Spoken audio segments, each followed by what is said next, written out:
The great crystal hall floated in the darkness between stars, its walls glowing with soft blue light. Inside, 12 different alien species sat around a massive table that seemed to be made of pure starlight. This was the Galactic Council, and today they were scared. Council Prime Vexar stood at the head of the table. His green scales caught the light as he moved, and his forearms gestured nervously. In all his 300 years of leading the council, he had never called an emergency meeting like this one. "Friends," he said, his voice echoing in the vast chamber. "We have a problem, a big problem." Ambassador Crix of the Hegemony shifted in his chair, his tentacles curled and uncurled with worry.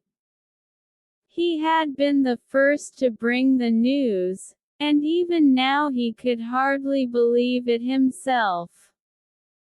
"Tell them what you told me," Vexar said to Crix. Crix stood up slowly. His voice was quiet when he spoke. "3 of our scout fleets have gone missing.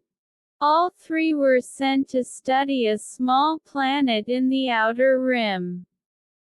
A planet called Earth, the B." Other council members looked confused. Representative Thedian Empire leaned forward.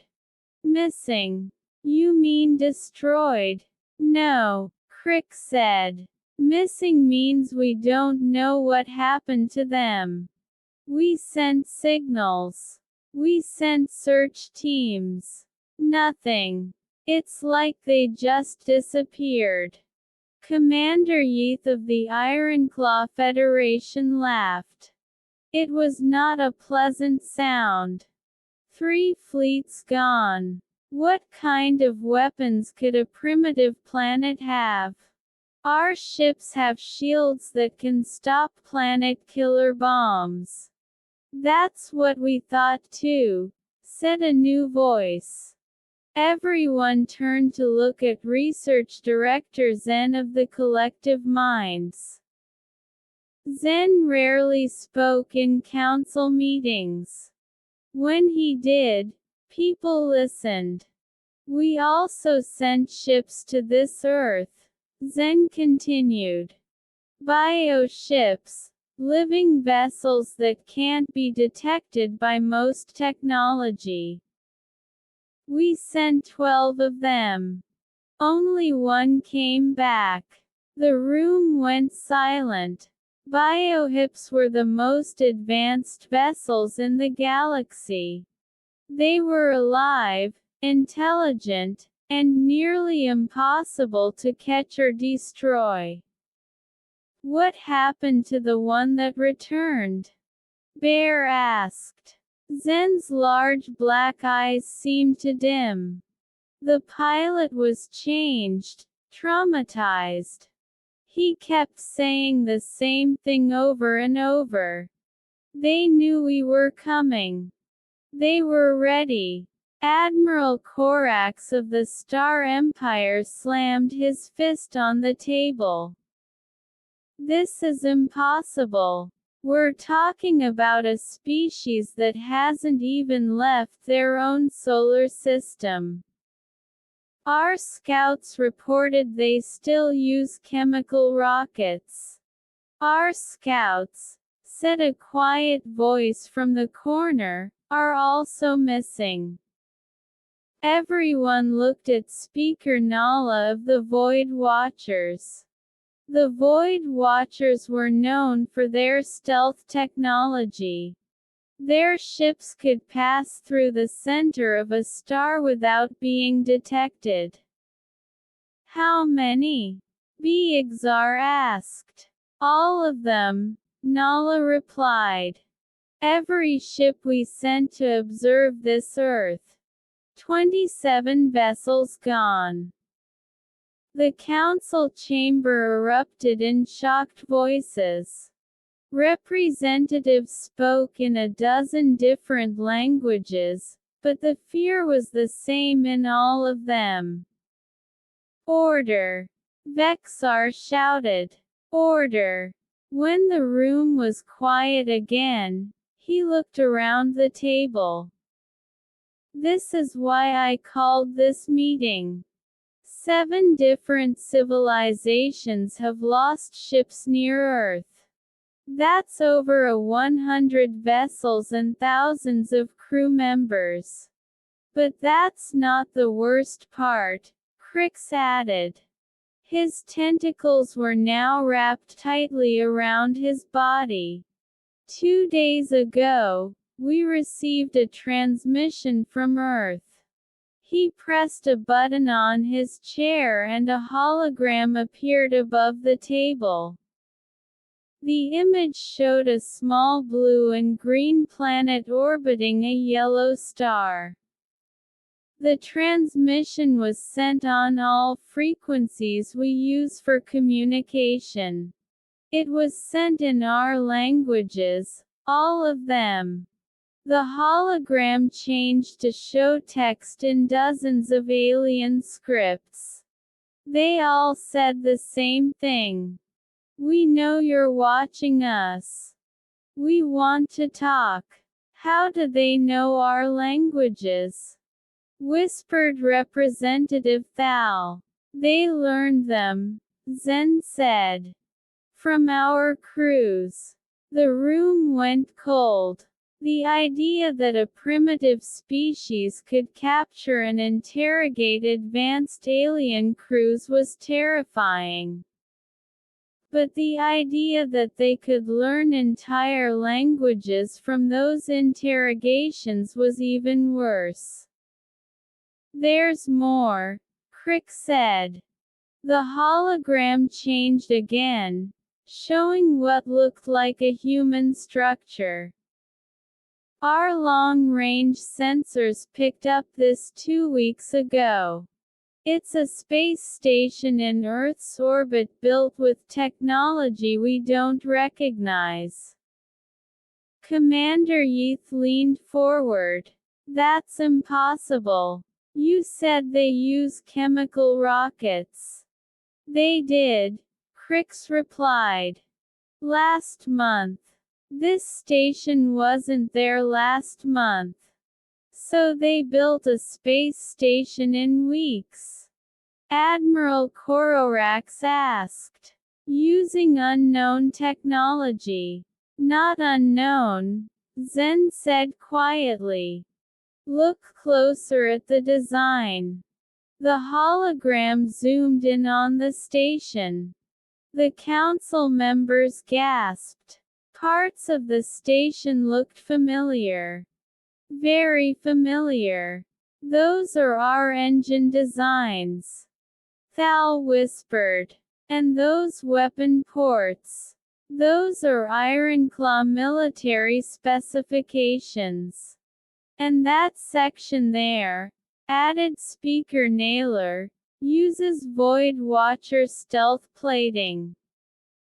The terrible truth settled over the council like a dark cloud. The humans hadn't just captured their ships and crews. They had studied the technology, and somehow, impossibly, they had improved on it.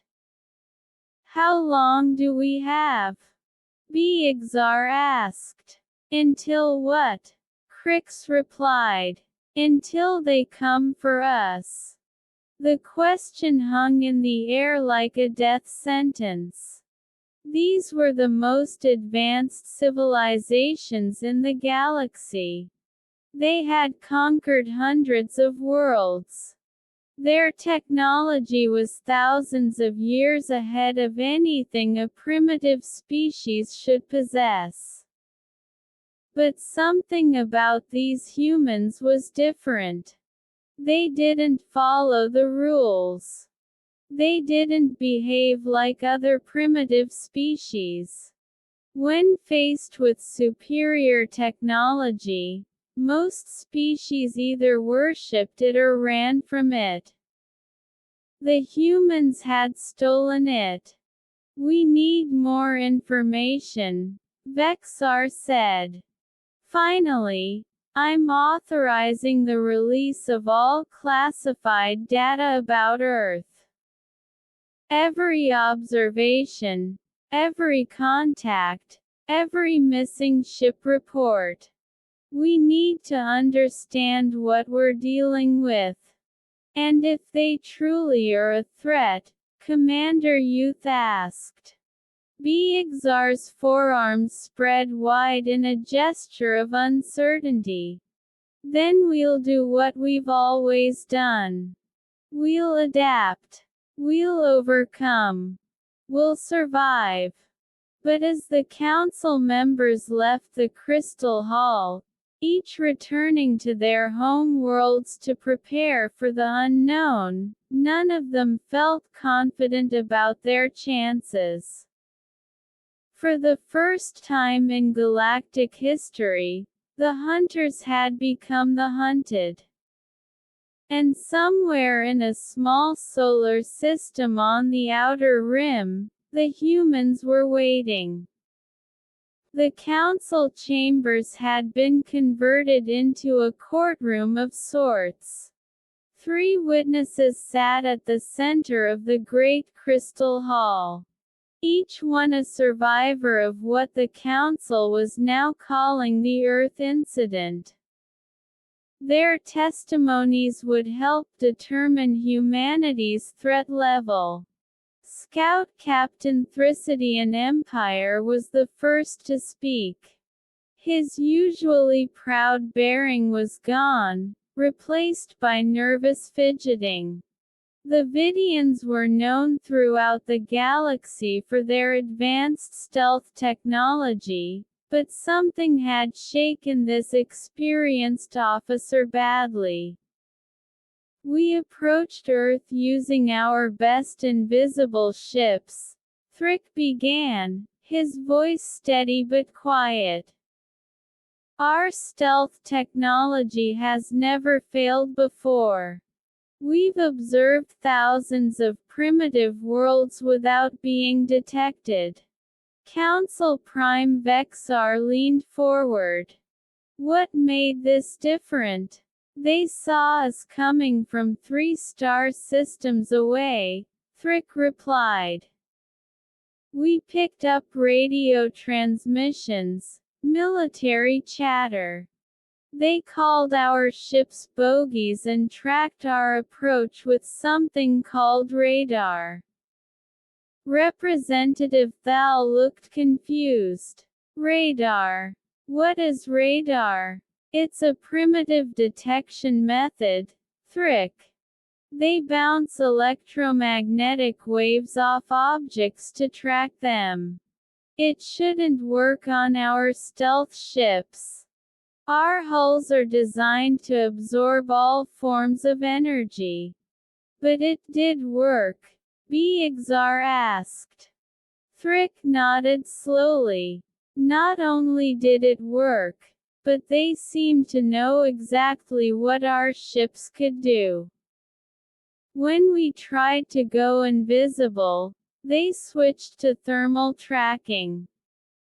When we masked our heat signatures, they used something called gravitational sensors. The council members exchanged worried glances. Gravitational sensors were advanced technology that only a few species had developed. How did they get gravitational sensors? Admiral Corax demanded. We don't know, Thrickum. But that wasn't the worst part. When their fighter jets surrounded our fleet, we realized they had studied space combat tactics extensively. They moved in formations we'd never seen before. Perfect 3-dimensional coordination. Fighter jets. Commander Yith laughed harshly. Atmospheric aircraft against space vessels. Their jets had been modified. Thrick said. Sealed cockpits, rocket boosters, energy weapons that shouldn't exist on a primitive world, and the pilots.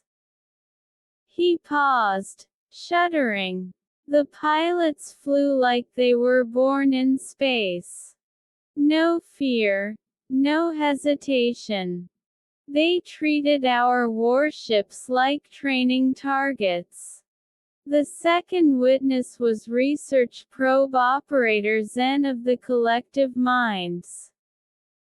Unlike the individual-minded species around the table, Zen was part of a hive consciousness.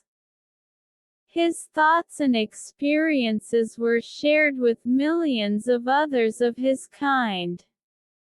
Our biochips are alive, Zen explained. They think, they adapt, they learn. Carbon-based life forms should not be able to detect them because the ships read as living creatures, not artificial constructs. But the humans detected them anyway. Vexitar asked. Worse. Zen replied. They captured them. 12 bioships, each one centuries old and battle-tested. The humans used electromagnetic nets, not to destroy the ships, but to disable them without permanent harm. Electromagnetic nets. Speaker Nala looked puzzled. That would require precise knowledge of biohip nervous systems. Exactly, Zen said. They knew how our ships thought, how they reacted to different stimuli, how to cause temporary paralysis without killing them. How could they know that? Representative Thaw asked. Zen's large black eyes turned toward him. Because they had studied previous captures, we weren't their first victims. We were just the most recent. A chill ran through the council chamber. The implications were staggering. What happened to your crews? Bear asked quietly. The humans called it aggressive negotiation, Zen replied. They separated our people into isolation chambers. Then they began what they called psychological profiling. They seemed to understand how different species think and react to stress. They tortured you? Commander Yith asked. No, Zen said. And his answer was somehow worse than if he had said yes. They didn't need to.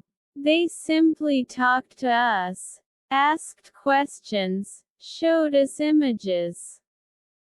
Within hours, they had learned our language, our social structure, our technology, and our military tactics. That's impossible, Admiral Korak said. No species learns that quickly. The humans do, Zen replied. They have something they call pattern recognition. They find connections between things that seem unrelated. They see possibilities where other species see only facts. The third witness was Commander Yith of the Ironclaw Federation. The Ironclaw were the galaxy's most feared warriors, a species that had conquered 17 different star systems through pure military might. If anyone should have been able to handle primitive humans, it was them. But Commander Yeath looked like a broken soldier. We sent a full battle fleet, Yeath began. 50 warships, 2,000 of our finest warriors. We expected easy victory against a species that still fights with chemical explosives. What happened? Bigzar asked, though he was beginning to dread the answer. They were waiting for us, Yeath said. Not just ready, waiting. As if they knew exactly when and where we would arrive. How is that possible? We think they intercepted our communications, Yeath replied. But not just the words. They understood our military protocols, our attack patterns, our command structure. Commander Yeath stood up and began pacing, a nervous habit he had never displayed before. When we entered their system, they didn't meet us in space. They waited until we approached their planet. Then their space station opened fire. You mentioned this station before, Vexar said. What was unusual about it? Everything, Yeath replied. It used our own weapons against us. Ironclaw plasma cannons, Vidian stealth missiles, collective mind bioweapons, but they had been modified. Improved. Improved how? They were more accurate, more powerful, more efficient. The humans had taken our technology and made it better than we could. Admiral Korax slammed his fist on the table. That's impossible. We've been developing these weapons for thousands of years. The humans have been studying war for their entire history. Yeath replied. Every human conflict, every battle, every tactical innovation. They don't just learn from their own mistakes, they learn from everyone's mistakes. So they defeated your fleet? Vexar asked. Worse. Yeath said. They captured most of it. The ships that tried to retreat were hunted down by human vessels. Vessels that moved faster than anything we've ever built. How fast? Faster than light, Yeath replied. But not in any way we understand. They don't use jump drives or warp engines. They use something else. Something new. The council chamber fell silent as the implications sank in. The humans had not only defended themselves against 3 separate alien civilizations. They had captured advanced technology and improved upon it in ways that seemed impossible. There's one more thing, Yeath added quietly. Before my ship escaped, we intercepted a human transmission. Military radio chatter. What did it say? Vexar asked. Commander Yeath looked around the table at the assembled representatives of galactic civilization. When he spoke, his voice was barely a whisper. It said, Phase 1 complete. Begin preparations for Phase 2. The silence that followed was deafening. Phase 1. That meant the humans considered their defense of Earth to be just the beginning. What do you think Phase 2 is? Representative Thaw asked. None of the witnesses answered. They didn't need to. Everyone in the chamber was thinking the same thing. Phase 2 would be when the humans stopped defending and started attacking. And based on what they had accomplished in Phase 1, the galaxy wasn't ready for what the humans might do next. Dr. Li Yun walked through the underground facility beneath Seoul, his footsteps echoing in the metal corridors. The place had been built in secret over the past 5 years, ever since the first alien probe had been detected entering the solar system. Now it served as humanity's primary alien research center. Status report, Li Yun said as he entered the main laboratory. The room was filled with strange technology, half-assembled alien devices, and computer screens showing data from dozens of different sources. Captain Park Soo looked up from a tactical display. We have 17 alien prisoners from 7 different species. All have been cooperative since we explained the situation to them. Explained the situation? Li Hyan raised an eyebrow. We told them the truth, Park Soo replied with a slight smile. That we're not going to hurt them, but we're also not going to let them go until we understand why they came here. Engineer Kim Ray emerged from behind a partially dismantled spacecraft. Her hands were covered in some kind of glowing fluid, and she looked excited. Doctor, you need to see this. The Vidian stealth technology isn't actually that advanced. It's just different from how we would approach the problem. Show me, Li Yun said. Kim Ray led him to a workbench where pieces of alien hull plating were spread out like a puzzle. They use metamaterials to bend electromagnetic radiation around their ships. Very elegant, but it has weaknesses. What kind of weaknesses? It only works for specific frequencies, Kim Ray explained. If you know what to look for, you can see right through it.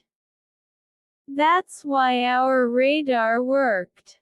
We were using frequencies they hadn't accounted for.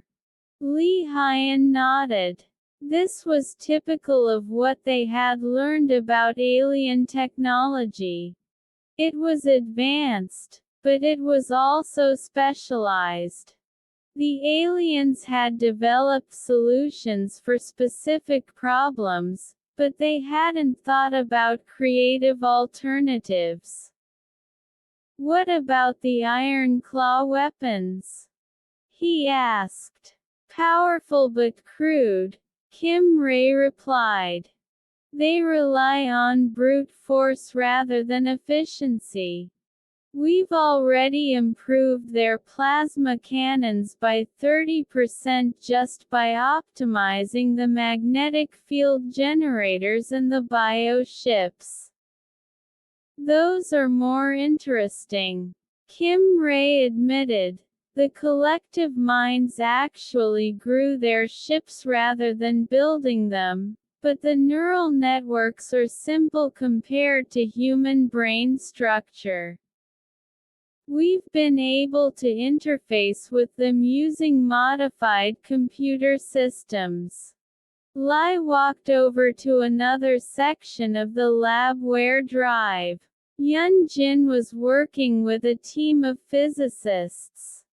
The area was filled with complex mathematical equations and holographic displays showing spacecraft movement patterns. "How's the FTL research progressing?" he asked. Dr. Yunjin looked up from her calculations. "We've identified 3 different faster-than-light technologies from the captured ships. Each species developed their own method, but none of them are particularly efficient. Can we improve them?" "Better than that," Yunjin said, her eyes bright with excitement. "We can combine them. The Vidian jump drive technology, the Ironclaw power systems, and the collective binaural navigation computers. Together, they could create something much faster and more accurate than any individual system." "How much faster?"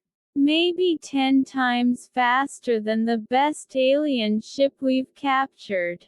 Li Haiyan smiled. This was what made humanity different from the aliens. When faced with multiple solutions to the same problem, humans didn't pick one and stick with it.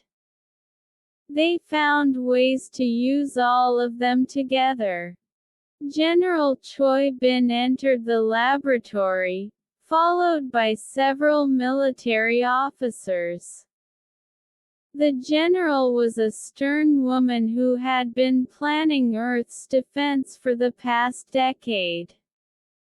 She had anticipated alien contact long before it happened. "Doctor," she said, nodding to Liyun, "we need to discuss our next move." "What do you have in mind?" Li Haiyan asked. "The aliens are regrouping," General Cho Bin replied. "Our intelligence suggests they're planning a coordinated attack. Multiple species working together." "How many ships?" "At least 1,000. Maybe more." Li Haiyan felt a chill run down his spine. Earth's defenses were strong, but 1,000 alien warships would be a serious challenge. "What are our options?" he asked. Captain Park Soo stepped forward. "We could continue to rely on defensive strategies. Our space station is well armed and we have the home field advantage." "Or," General Choi Bin asked, "or we take the fight to them." Park Soo replied, "Hit them before they can organize their attack." "With what ships?" Li Haiyan asked. "We don't have a space fleet." Engineer Kim Ray grinned. "Actually, we do now." She led them to a different section of the facility, one that Li Haiyan had never seen before. They passed through several security checkpoints before arriving at a massive hangar. Inside were dozens of spacecraft, but they looked unlike anything Li Haiyan had ever seen. "We call them hybrid ships," Kim Ray explained. "Built using human engineering principles, but incorporating the best alien technology we've captured." The ships were sleek and deadly looking. They combined the angular efficiency of human design with the organic curves of alien biotechnology. "How many do we have?" General Choi Bin asked. 50 combat-ready vessels, Kim Ray replied. "With more in production, crews, human pilots with alien AI assistants, Captain Park Soo said. The combination gives us the best of both worlds. Human creativity and adaptability, plus alien computational power. Dr. Yun Jin joined them in the hangar. The ships are also equipped with our improved FTL drives. They can outrun and outmaneuver anything the aliens have. Li Yun walked up to one of the ships and placed his hand on its hull. The surface felt warm, almost alive. What's our plan? General Cho Bin activated a holographic display showing the local star systems. We've identified 3 key alien installations within 50 light-years of Earth. Military bases, research stations, and communication hubs. We hit all 3 simultaneously, Captain Park Soo added. Fast strikes designed to capture technology and gather intelligence, not to cause massive casualties and send a message, General Cho Bin finished. What kind of message? Lai Hun asked. That Earth is no longer just defending itself, she replied. We're taking an active role in galactic affairs. Dr. Yun Jin looked concerned. Are we sure this is the right approach? Once we attack alien installations, there's no going back. There was no going back the moment they decided to invade us. General Cho Bin said firmly. We tried peaceful contact. We sent diplomatic messages. They responded by sending more warships. Lai Hyan nodded slowly. The general was right. Humanity had tried to establish peaceful contact with the aliens, but they had been met with hostility and aggression. Now it was time to show the galaxy that humans could be just as dangerous as any other species. When do we launch? He asked. Tomorrow, General Choi Bin replied. Admiral Nam Wu will command the space operations, and Colonel Odin will lead the ground teams. What about the alien prisoners? Lai Hyan asked. We'll release them after the operation. Captain Park Soo said, with a message for their governments. What message? That humanity is open to peaceful relations with any species willing to treat us as equals. General Chibin replied. But any species that continues to treat us as primitives to be conquered will learn why that's a mistake. As they left the hangar, Li Yun felt a mixture of excitement and fear. Humanity was about to take its first steps onto the galactic stage. Not as victims or subjects, but as players in their own right. The aliens had made the mistake of underestimating human ingenuity and determination. Tomorrow, they would learn that some mistakes are too dangerous to make twice. In less than 24 hours, the balance of power in the galaxy would begin to shift, and it would shift in favor of a small blue planet that refused to surrender. Admiral Nam Wu stood on the bridge of the Earth ship Soul's Pride, watching the stars streak past through the view screen. The hybrid vessel hummed with barely contained power. Its fusion of human engineering and alien technology creating something entirely new in the galaxy. "Status report," he said to his bridge crew. "All ships are maintaining formation," reported Navigation Officer Kim Min. "ETA to target Alpha is 37 minutes. Target Beta is reporting ready status," added Communications Officer Parkana. "Colonel Odin's strike team is prepared for ground assault." "And Target Gamma?" Nam Wu asked. "Captain Lee Jun confirms his cyber warfare team is standing by," Parkana replied. Nam Wu nodded. 3 targets, 3 different approaches. The plan was ambitious, but then again, humanity had built its entire space program on ambitious plans. The first target was a Vidian Empire research station studying exotic matter. It was lightly defended but contained valuable scientific data. The second target was an Ironclaw Federation military outpost that served as a forward base for their expansion efforts.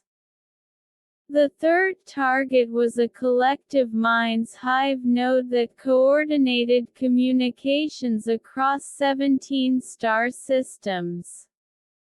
Admiral called out Tactical Officer Yun Sara. "We're approaching the Vidian station. Their sensors haven't detected us yet." Namu smiled. The human ships were using modified Vidian stealth technology, but with improvements that made them invisible even to their creators. "Launch the infiltration team," he ordered. From the belly of Soul's Pride, a small craft detached and drifted toward the alien station. Inside were 12 human Special Forces soldiers led by Sergeant Bayong. Their mission was simple: capture the station without destroying it.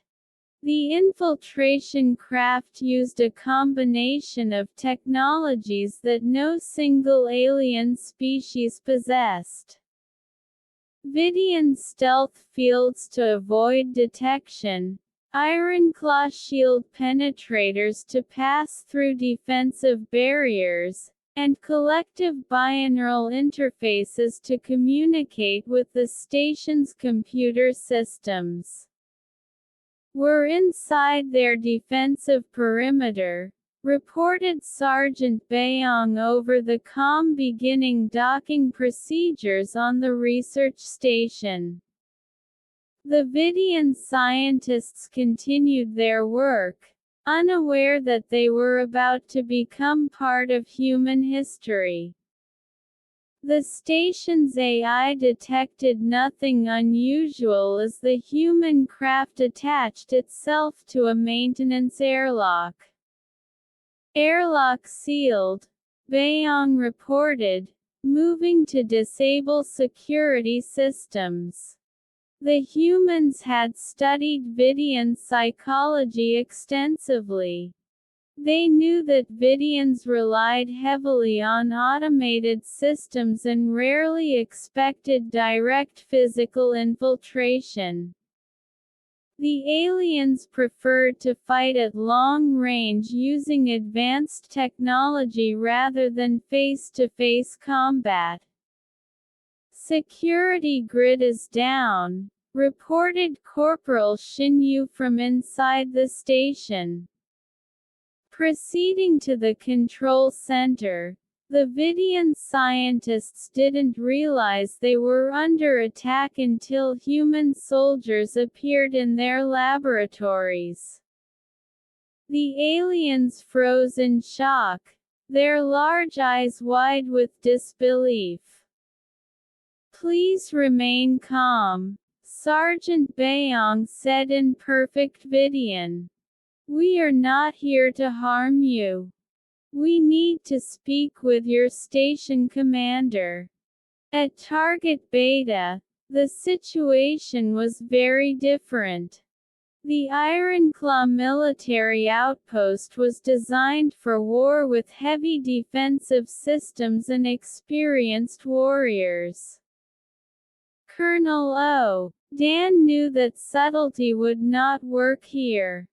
"All units begin the assault," he ordered from the command ship, Bushausen's Hammer. 20 human warships dropped out of stealth and opened fire on the Ironclaw station. But these weren't the chemical explosives and kinetic weapons the aliens expected from a primitive species.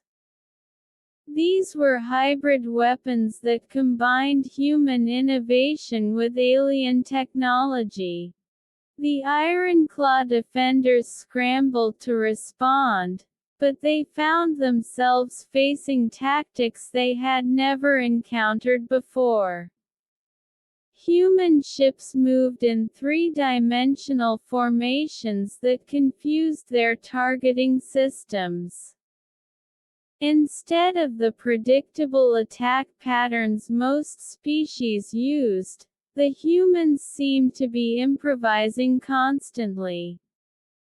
"Enemy shields are holding," reported Weapons Officer Croimera. "But their power distribution is uneven. Exploit the weakness," Colonel Odin ordered. "Focus fire on Grid Section 7. The humans had learned something important about Ironclaw technology. It was powerful but inflexible. The aliens built their defenses to withstand massive direct assaults, but they weren't prepared for precision strikes against specific vulnerabilities." "Shields down in Section 7. Chimera reported. "Boarding teams, you have an opening." Human assault shuttles raced toward the breach in the station's defenses. Inside were soldiers equipped with weapons designed specifically for fighting Ironclaw warriors. The aliens were strong and aggressive, but they had never faced humans who had studied every aspect of their combat doctrine. At Target Gamma, Captain Lee Jun was conducting an entirely different kind of warfare. The collective mind's hive node was protected by sophisticated cyber defenses and biological security systems. Traditional attacks would be useless against a target that could literally think its way out of danger. "Initiating neural interface," reported cyber warfare specialist Drive Limhay, connecting to the Hive network. The humans had learned to communicate with the collective binaural systems using captured interface technology. But instead of trying to overpower the hive mind, they were using a more subtle approach. "Upload the confusion virus," Captain Lee Jun ordered. Human programmers had created something unique. A digital virus designed specifically for hive minds. Instead of destroying data, it introduced contradictory information and conflicting priorities. For a species that relied on perfect coordination, confusion was more dangerous than any weapon. The hive is experiencing decision paralysis. Drive. Limhi reported. Multiple nodes are receiving conflicting commands. Begin data extraction, Lai Jun ordered.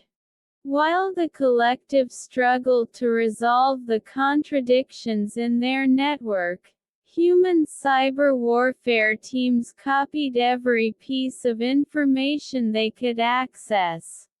Communication protocols, star charts, military plans, technological specifications, all of it flowing into human databases. Back at Target Alpha, Sergeant Bai Yong was having a very different conversation with the Vidian station commander. "You are making a mistake," the alien said, his voice trembling. "The Vidian Empire will not tolerate this aggression." "With respect," Commander Byong replied, "your empire has been sending unauthorized ships into our solar system for 6 months. We tried diplomatic contact. You responded by sending more ships. Your species is primitive."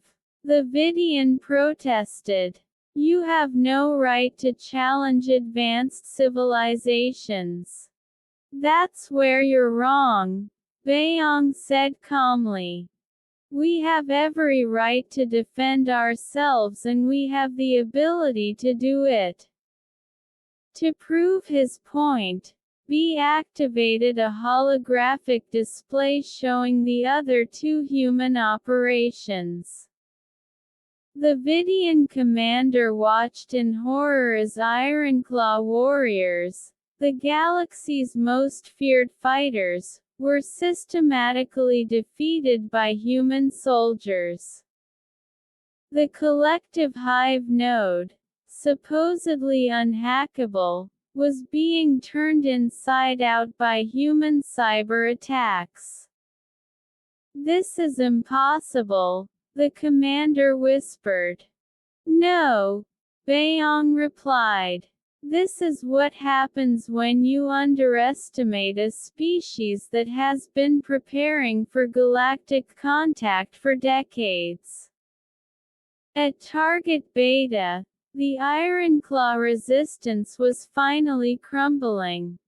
Colonel Odin's forces had captured most of the station, though the fighting was fierce. "Ironclaw warriors are tough," reported Major Kim Sol over the comm. "But they rely too much on individual combat. They don't know how to deal with coordinated team tactics." "Secure the command center," Odin ordered. "And be careful with the prisoners. We want information, not casualties." The Ironclaw warriors fought bravely, but they found themselves outmaneuvered at every turn. Humans used teamwork, technology, and terrain in ways the aliens had never experienced. Where the Ironclaw expected heroic individual duels, they faced disciplined squad-based combat. At Target Gamma, the collective hive node had fallen into complete chaos. Dr. Lim Hay's confusion virus had spread through their entire local network. "Data extraction complete," she reported to Captain Lee Jun.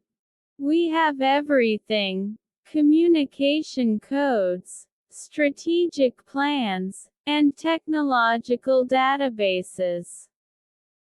Begin the withdrawal," Lai Jun ordered, and leave them a gift. The gift was a simple message uploaded directly into the collective communication system. Humanity seeks peaceful contact with all galactic civilizations. Those who approach us with respect will find us eager to share knowledge and trade. Those who approach us with hostile intent will find us more dangerous than they imagined. Within 3 hours, all 3 human strike teams had completed their missions. The Vidian research station was captured intact with its entire crew safe, but confined. The Ironclaw military outpost was secured with minimal casualties on both sides. The collective hive node was left functional, but thoroughly compromised. Admiral Namwu stood on his bridge as the human fleet regrouped for the journey home. In the cargo holds of his ships were alien prisoners, captured technology and intelligence. Data that would keep Earth's scientists busy for years. "Send the message," he ordered. A transmission went out simultaneously to every major alien civilization in the local galactic sector. The message was simple and direct. "This is the Human Defense Force. Today, we demonstrated our capability to project power beyond our home system. We took action against 3 military targets that had been used to coordinate attacks on Earth. We captured valuable intelligence and technology while minimizing casualties among the Galactic Council chambers felt different this time. The same crystal wall still glowed with blue light. The same starlight table dominated the center of the room, but the atmosphere had changed completely. Fear hung in the air like a toxic gas. Council Prime Vexar looked around the table at representatives from 12 different star systems. Some seats were empty. Their occupants were dealing with the aftermath of human raids on their territories. Others were filled with aliens who looked tired and scared. "The emergency session will come to order," Vexitar announced, though his voice lacked its usual authority.